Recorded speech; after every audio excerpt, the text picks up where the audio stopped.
પહેલું તો આપણું રૂપ જોઈએ, રૂપ આપણું જતું રહે. ક્રોધ કરવાથી જલ્દી આપણા વાળ જતા રહે છે. આમાં કોઈના માથા પર વાળ ન હોય ને સમજવું, બહુ માથા પછાડ્યા છે. ક્રોધી માણસની રોગ પ્રતિકારક શક્તિ ઘટી જાય છે. ક્રોધ કરીએ ત્યારે લોહીનું પાણી બની જાય છે. ક્રોધ કરવાથી કદમ કદમ પર દુશ્મનો ઉભા થાય છે. ક્રોધ કરવાથી કરેલા કાર્યો બધા જ પાણી થઈ જાય છે. તેથી મારા વહાલા યુવાન ભાઈઓ બહેનોને સૌને મારી પ્રાર્થના, કારણ વગર ક્રોધ કરવો એ મોટી મૂર્ખતા છે. નાની નાની વાતોમાં મોટા મોટા ક્રોધ. અમુક માણસો તો બોલાવા ન થાય, એટલો સ્વભાવ ગરમ હોય, એટલો સ્વભાવ, એનું બસ ખબર નહીં તાળું તપતું જ હોય, અને ચાની તપેલ મેં કોઈ ચાય ઉભરે નીચે પડી જાય, એટલો તો ગરમ થતો હોય. શા માટે? ક્રોધ કરવાથી કોઈ કામ આપણા સુધર્યા નથી. નિર્બળ મનની નિશાની એ ક્રોધ છે. તમારે જો આમ જે ટોટા માણસ હોય ને ક્રોધી બહુ હોય. જેમ હેરીમાં ખહુરિયું રાંટું કૂતરું હોય ને ક્રોધી બહુ હોય. રૂષ્ટપુષ્ટ મોટો રબ્ભા જેવો કૂતરો બેઠો હોય ને એ ઉંકારો ન કરે, પણ પેલું ખહરિયું થયેલું કરે.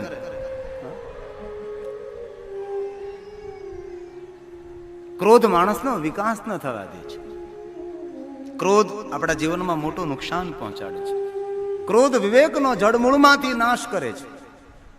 આમ તો શિવ મહાપણમાં એવું કહ્યું કે કોઈ માણસને ક્રોધ આવ્યો હોય ને એને તમે અટકો ને તો નાવું પડે. ક્રોધને ચાંડાલ કહ્યો છે.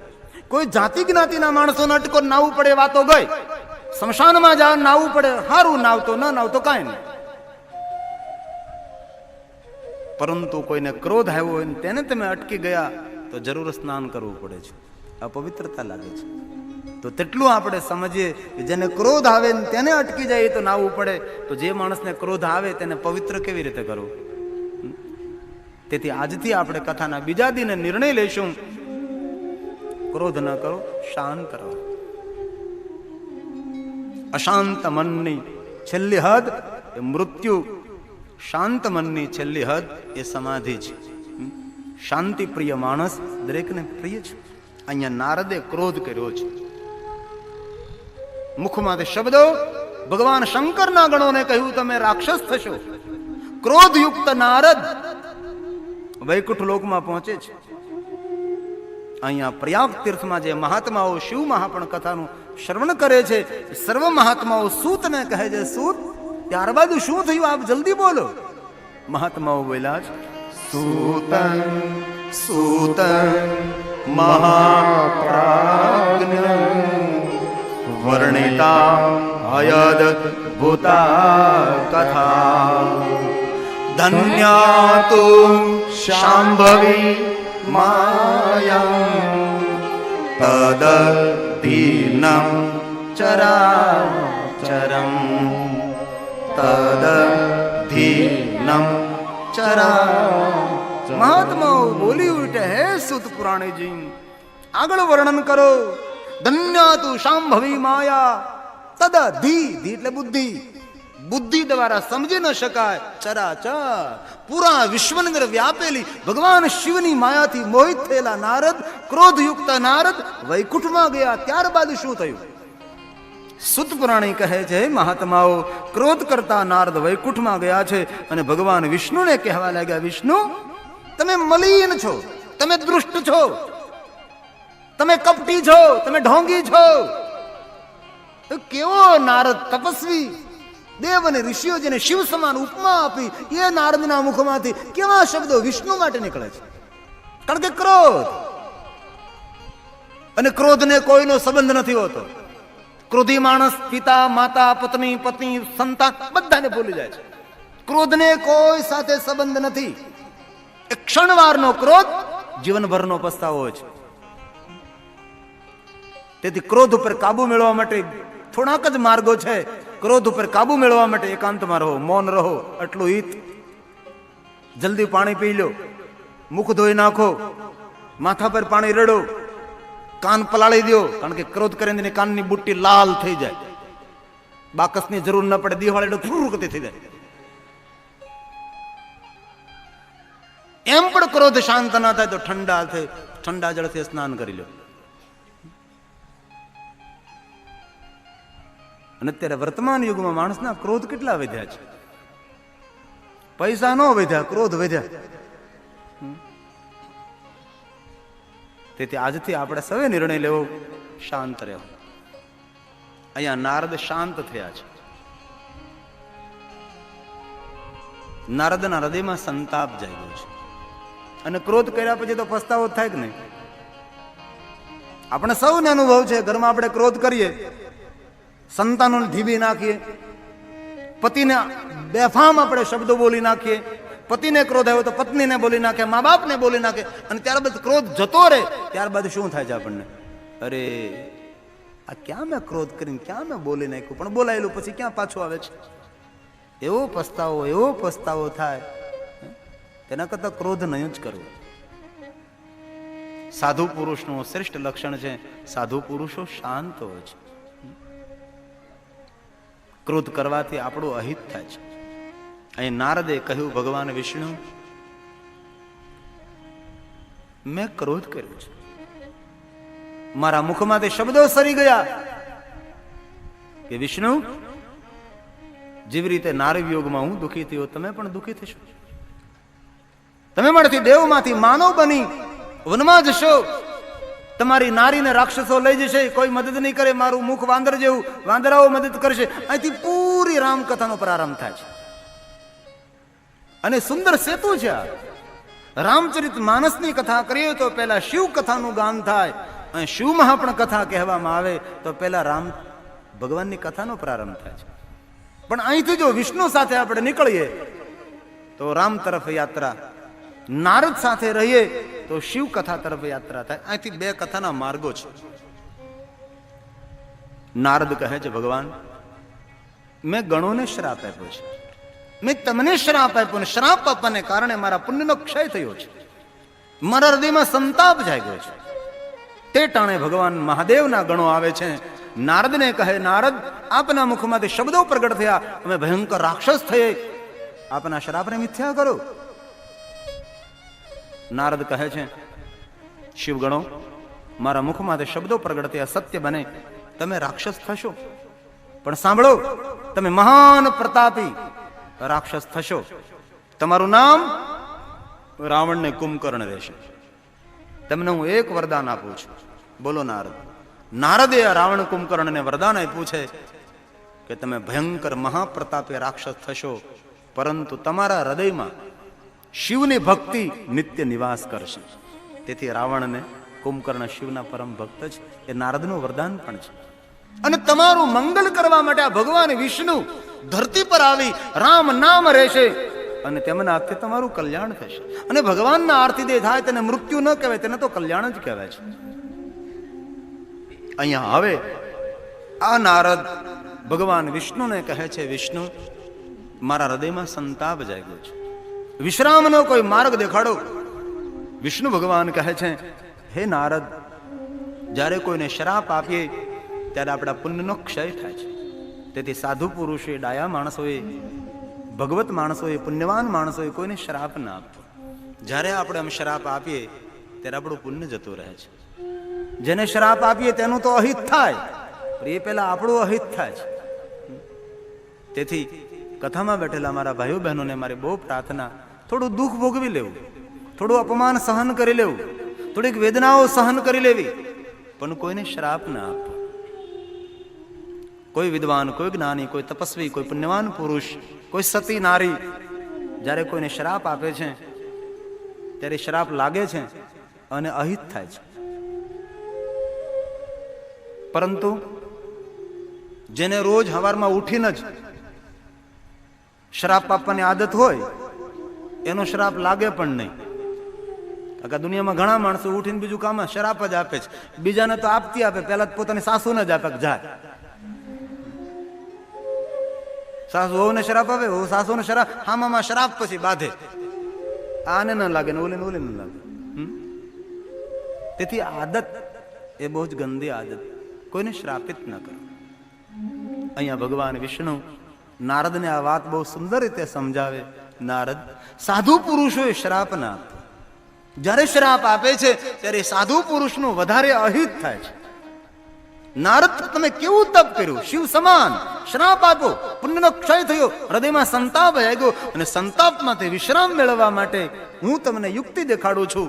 આપ સાવધાન બનીને સાંભળો. બોલો ભગવાન વિષ્ણુ. અહીંયા વિષ્ણુ કહે છે, હે નારદ, મનને શાંત બનાવવા માટે પહેલું જ કામ કરો, ભાલમાં ભસ્મનું ત્રિપુંડ કરો. ભાલમાં ભસ્મનું ત્રિપુંડ કરવાથી મન શાંત બને છે. આપણું ચિત્તમન ભગવાન શિવ સાથે જોડે છે. અહીંયા ભગવાન વિષ્ણુ નારદને કહે છે, ના શ્લોક વિષ્ણુ ભગવાનના મુખમાંથી પ્રગટ થયેલો છે, પવિત્ર શબ્દો છે, આપ સાંભળો. આપાદ મસ્તકમ સામ્યમ ભસ્મ નવદુલ્ય સાગર. આદરપૂર્વક ભાલમાં ભસ્મનું ત્રિપુંડ કરો. નારદ, તમારું મન શાંત થશે. અને તમારે જો ભગવાનની પૂજા કરવા બેસો ને, ત્યારે કોરા કપાળથી બેસો તો એટલું બધું પરમાત્મામાં મન આપણું નહીં જોડે. પણ ભાલમાં ત્રિપુંડ કરી અથવા ચંદન કરીને આપ બેસો તો ભગવાન સાથે આપણું એકમેકતા થાય છે. તેથી અમારા પવિત્ર બ્રાહ્મણો જ્યારે ભગવાનની પૂજા કરાવે ને ત્યારે ભગવાનને ચાંદલો પહેલા નથી કરાવતા, જજમાનનું કપાળ આખું રંગી નાખે, આખું કપાળ. કારણ કે તેનું ચિત્તમન ભગવાનમાં લાગે. તેથી કા વિજ્ઞાન છે. કોઈ એમ કે ટીલા ટપકા કરવાથી ભગવાન ન મળે, મળે કે ન મળે, પણ ભગવાન સાથે જોડાણ તો આપણું રહે છે. ભગવાન સાથે આપણું અનુસંધાન રહે છે. માળા પહેરી હોય તો થોડુંક તો રોકે આપણને કે તારા ડોકમાં માળા, તું ધ્યાન રાખ ભાઈ, આવું ન બોલે, આમ ન કરાય. કપાળમાં તિલક કર્યું છે, કોઈને કડવા શબ્દો ન કરાય, કોઈને અહિત ન, આપણને રોકે છે. તેથી વિજ્ઞાન નથી, આ તો મહાવિજ્ઞાન છે. ભગવાન વિષ્ણુએ કહ્યું નારદને, નારદ ભાલમાં ભસ્મનું ત્રિપુંડ કરો, પહેલી વાત. અને બીજી વાત, સર્વ શ્રુતિ શ્રુતમ શૈવમ મંત્ર જપ ષડક્ષર. તમે ષડક્ષર મંત્રનો જાપ કરો. કયો ષડક્ષર મંત્ર? તો કહ્યું ઓમ નમઃ શિવાય. આ ષડક્ષર મંત્ર છે.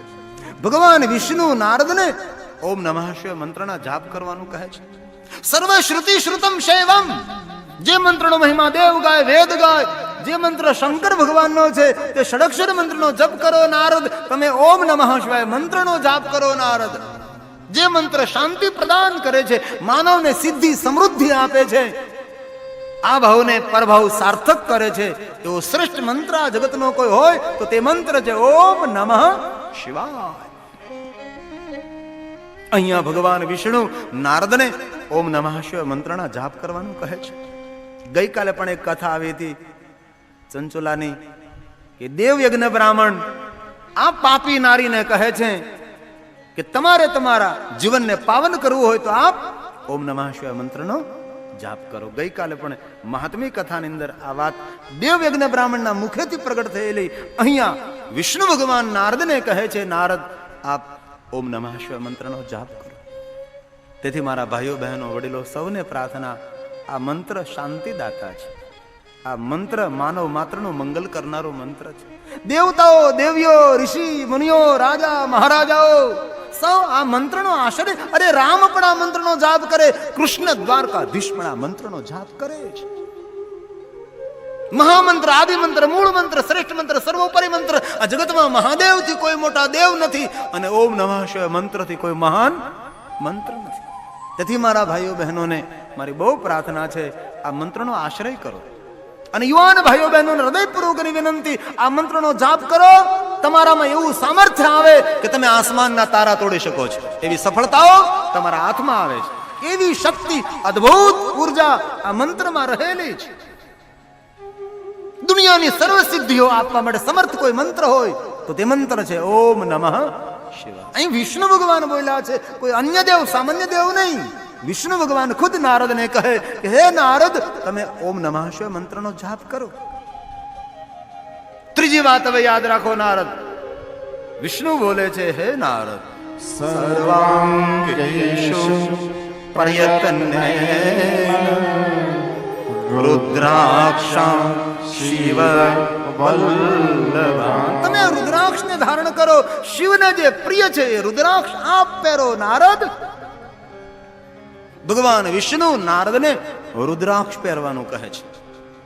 અને માનવ માત્ર 24 કલાક રુદ્રાક્ષ પહેરી શકે છે. પવિત્રો અપવિત્રો ઘરમાં વનમાં સ્મશાનમાં કોઈ પણ હાલતમાં જન્મથી લઈને મૃત્યુ સુધી રુદ્રાક્ષ પહેરી શકાય છે. રમરુદ્ર રોગનાશાય ધન્વંતર રુદ્ર, તન અને મનના રોગમાંથી મુક્ત કરનારી શ્રેષ્ઠ ઔષધિ ભગવાન શંકરની ભેટ તે છે રુદ્રાક્ષ. તેથી મારા ભાઈઓ બહેનોને મારી ખૂબ પ્રાર્થના, આપ રુદ્રાક્ષ પહેરજો. ભગવાન શિવની સાથે આપણા ચિત્તમનને જોડનારી ઔષધિ એ રુદ્રાક્ષ. આમ તો શિવ મહાપણમાં એમ કહ્યું 1100 રુદ્રાક્ષ પહેરવા, આટલા બધા પહેરી ન શકે. 108 રુદ્રાક્ષના મણકાની માળા. અરે 54 27 11 9 5 3 2 1. જેના કંઠમાં એક રુદ્રાક્ષ હોય ને તેના પણ નીલકંઠની પૂર્ણ કૃપા રહે છે. એ છે રુદ્રાક્ષ. એક રુદ્રાક્ષ, એક રુદ્રાક્ષ, જન્મથી લઈને મૃત્યુ સુધી.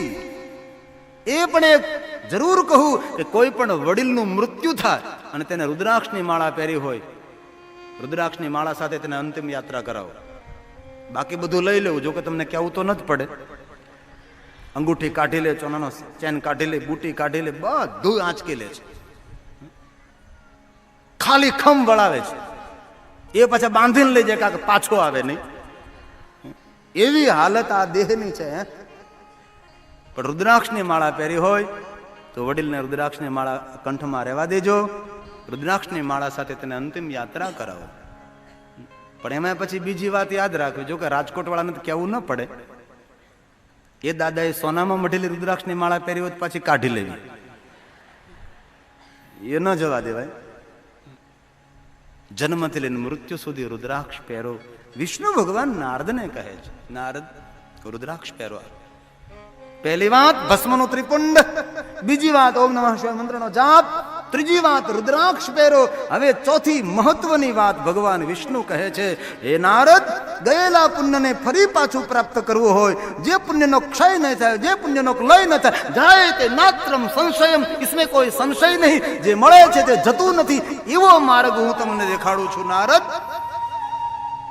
પરમ શાંતિની અનુભૂતિ કરાવનારો માર્ગ, પુણ્ય નહીં મહાપુણ્યને આપનારો માર્ગ, એ માર્ગ હું તમને દેખાડું નારદ. અશાંતિમાંથી શાંતિને પ્રાપ્ત કરવી હોય, રિદ્ધિ સિદ્ધિને પ્રાપ્ત કરવી હોય, જીવનને શણગારવું હોય, પરમ તપના ફલને પ્રાપ્ત કરવા હોય, સર્વ યજ્ઞો ફલને પ્રાપ્ત કરવું હોય, તો આ મારી મહત્વની વાત છે નારદ. આપ સાંભળો. વિષ્ણુ ભગવાન નારદને કહે છે અને ખુદ વિષ્ણુ બોલે છે, શૃણુ શૈવીમ કથામ નિત્યમ. આ વિષ્ણુ ભગવાન બોલ્યા, નારદ તમે ભગવાન મહાદેવની કથાનું શ્રવણ કરો.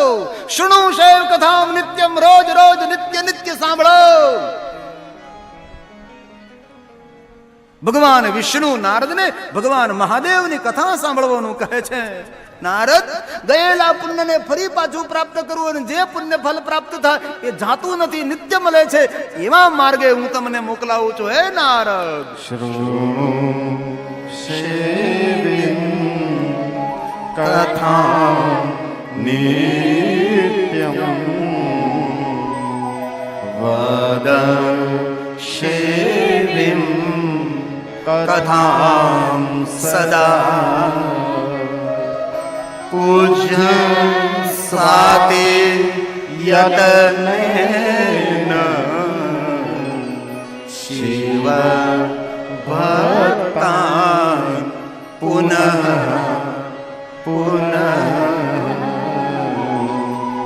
શિવ ભક્તાન પુનઃ. હે નારદ, મહાદેવના ભક્તોનો સંગ કરો, મહાદેવના ભક્તોની સેવા કરો. વદમ શૈવ કથા સદા. જે શિવ કથા સાંભળો છો એ શિવ કથાનું ચિંતન મનન કરો. પહેલું કયું, કથા સાંભળો, સાંભળ્યા પછી તેનું મનન કરો. શિવ મહાપણમાં 9 પ્રકારની ભક્તિમાં 3 પ્રધાન કહી છે. સાંભળવું એ પહેલી ભક્તિ છે, અને સારું સાંભળવાની આદત એ માણસનો શ્રેષ્ઠ સદગુણ છે. તમને સારી વાત સાંભળવી ગમે, ભગવાનની કથા સાંભળવી ગમે, તો સમજો તમે ભગવાનની બહુ નિકટ છો. આપણે આ 3-3 કલાક બેહીએ ને, એ ભગવાનની નિકટતાનો એક અનુભવ છે. આ સામાન્ય માણસ કોઈ ભગવાનની કથામાં બેસી ન શકે. શિવ મહાપણમાં એમ કહ્યું, એક જન્મ નહીં કોટી જન્મોના જ્યારે પુણ્ય ભેગા થાય ત્યારે શિવ કથા સાંભળવાનો ખાલી વિચાર પ્રગટ થાય છે. આ કરોડો જન્મના પુણ્યનું ફલ નથી, અગણિત જન્મોનું પુણ્યનું ફલ આ ભગવાનની કથામાં તમે 3 કલાક બેસો, અગણિત જન્મનું આ પુણ્ય ફલ છે. આ બાકી અહીંયા આવવાનો વિચાર ન આવે. ઘરે નક્કી કર્યું કે હાલ જાવું, ત્યાં રસ્તામાં કોક રોકી લે, હાલ ની વાડી આંટો મારતા આવી, ત્યાં પંચર પડે તો આજ પડી જાય. આ બહુ ભાગ્યવાન છે.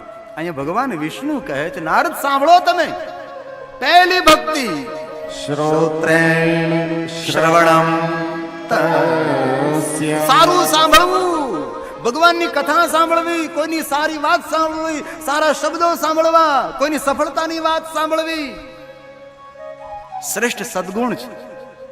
કોઈની ગંદી વાતો સાંભળવી, કોઈની નિંદા સાંભળવી, નહીં સાંભળવાનું સાંભળવું, એ દુર્જનતા છે, એ દુર્ગુણ છે. પહેલી ભક્તિ ભગવાનની કથા સાંભળવી.